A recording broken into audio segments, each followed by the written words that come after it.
السلام علیکم، میں ہوں آپ کا ہوسٹ سلطان اور آپ دیکھ رہے ہیں news round up by money production hub. ناظرین، بات کرتے ہیں اردو محاوروں کے اوپر۔ دو یا دو سے زیادہ الفاظ جب کبھی کہیں پہ آپ نے سنے ہو وہ محاورے کہلاتے ہیں۔ کچھ ایسے ہی محاورے برصغیر پاک و ہند میں بڑے مشہور تھے، جن میں سے کچھ کی آج ہم کہانیاں آپ کو بیان کریں گے، ان محاوروں کی جو اکثر بڑے بولتے ہیں لیکن ہمیں ان کے پیچھے کی کہانی معلوم نہیں ہوتی۔ ایسے ہی کچھ محاوروں کو آج ہم آپ کے سامنے پیش کریں گے۔ ہمارا پہلا محاورہ ہے 9 2 11 ہو جانا۔ یہ ایک ایسا محاورہ ہے، یہ اس وقت بولا جاتا ہے جب کوئی بھاگ رہا ہو۔ برصغیر پاک و ہند میں جب ریل گاڑی آئی تو اکثر لوگ اس کو دیکھنے کے لیے ریلوے اسٹیشن جایا کرتے تھے۔ گاڑی اسٹیشن پہ آنے سے پہلے 9 بار سیٹی دی جاتی تھی اور اگلے اسٹیشن پہ جانے کے لیے 2 بار سیٹی دی جاتی تھی۔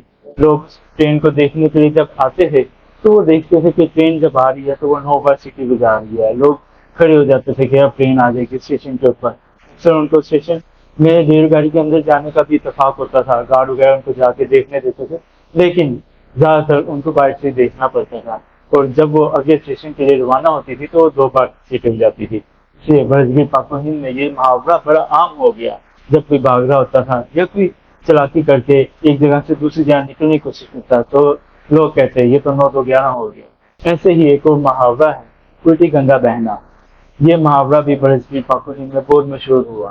الٹی گنگا بہنا اس کا مطلب یہ ہوتا ہے کہ کوئی انسان اس کو جیسا مرضی کام کہا جائے لیکن وہ اس کے الٹ ہی کام کرتا ہے۔ اکثر ایسے لوگوں کو ہم موٹی عقل والے لوگ بھی کہتے ہیں۔ یہ ایک ایسا قصہ ہے کہ ایک انسان اپنی بیوی کے ساتھ جب لڑ رہا تھا تو اس کی بیوی بار بار ناراض ہو رہی تھی۔ وہ اس کو جتنا روکتا وہ اتنی ہی ناراض ہوتی۔ جب وہ میکے جانے لگی اس نے اس کو پیار سے منانے کی کوشش کی، لیکن برعکس اس نے میکے جانا بہتر سمجھا۔ جب وہ راستے میں تھی تو پاس ندی بہ رہی تھی۔ اس نے اپنی بیگم سے کہا کہ ندی پار نہ جانا، لیکن اس نے اس ندی میں چھلانگ لگا دی۔ جب خاوند نے دیکھا کہ یہ تو میری ہر بات کا الٹا مطلب لیتی ہے تو اس نے کہا کہ بیگم ندی کے کنارے نہ آنا۔ لوگوں نے دیکھا یہ تو الٹ بول رہا ہے کہ ندی کے کنارے نہ آنا، جبکہ اس کو کہنا چاہیے تھا کہ بیگم تم ندی کے کنارے آؤ میں تمہیں پکڑوں۔ لیکن جب لوگوں نے اسے کہا کہ تم الٹا بول رہے تو اسے کہا نہیں، میری گنگا الٹی بہتی ہے۔ ایسے ہی ایک اور دلچسپ محاورے کی کہانی آپ کو بتاتا چلوں، رنگے ہاتھوں پکڑے جانا۔ اسکاٹ لینڈ میں یہ محاورہ کئی صدیوں سے بولا جا رہا ہے۔ عرصہ قبل جب اسکاٹ لینڈ میں لوگ ایک دوسرے کے جانوروں کو چوری کر دیتے تھے، مار دیتے تھے، تو لوگوں نے رات کے وقت نگرانی سخت کر دی۔ ایسے ہی ایک رات ایک انسان نگرانی کرتے ہوئے ایک انسان نے پایا کہ اس کے بارے میں موجود بھینس کو کوئی تنگ کر رہا ہے۔ جب وہ وہاں پہ گیا تو دیکھا کہ اس کا ہمسایہ اس کی بھینس کو چوری کر رہا تھا۔ اس چوری کرتے وقت اس کے ہاتھوں پہ اس بھینس کا خون بھی لگ گیا۔ وہ کوتوال کے پاس اس انسان کو جب لے کے گیا تو کوتوال نے دیکھتے کہا یہ تو رنگے ہاتھوں پکڑا گیا۔ ایسے ہی ایک اور دلچسپ محاورہ ہے، لوگ اکثر بولتے ہیں جب جھوٹ اور سچ آمنے سامنے آ جاتا ہے۔ ایک گوالا تھا، اس کے پاس ایک اکلوتی بھینس تھی۔ وہ گاؤں میں تو اس بھینس سے پیسے کما لیتا تھا، لیکن وہ زیادہ پیسے کمانے کی خاطر اپنی بھینس کو لے کے شہر چلے گیا۔ جب وہ شہر گیا تو اس نے وہاں پہ اس کے دودھ میں پانی ملا کے بیچنا شروع کر دیا۔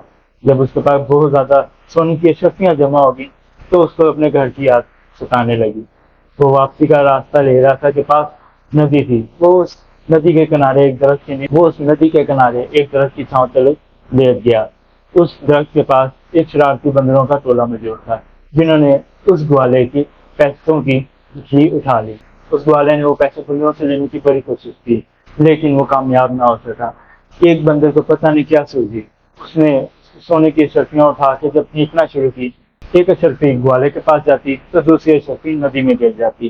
ایسے ہی جب لوگوں نے اس کو دیکھا کہ گوالے نے زمین پہ پڑی اشرفیاں اٹھانا شروع کر دی ہیں تو انہوں نے کہا کہ آج تو دودھ کا دودھ اور پانی کا پانی ہو گیا۔ یہ دلچسپ محاورے برصغیر میں اکثر ہم نے بڑے لوگوں کو جو بزرگ ہیں ان سے انہیں کہتے ہوئے سنا ہو۔ ناظرین، ہمارے چینل کی ویڈیوز دیکھتے رہیں، ہمارے چینل کو سبسکرائب، لائک اور شیئر کریں۔ السلام علیکم۔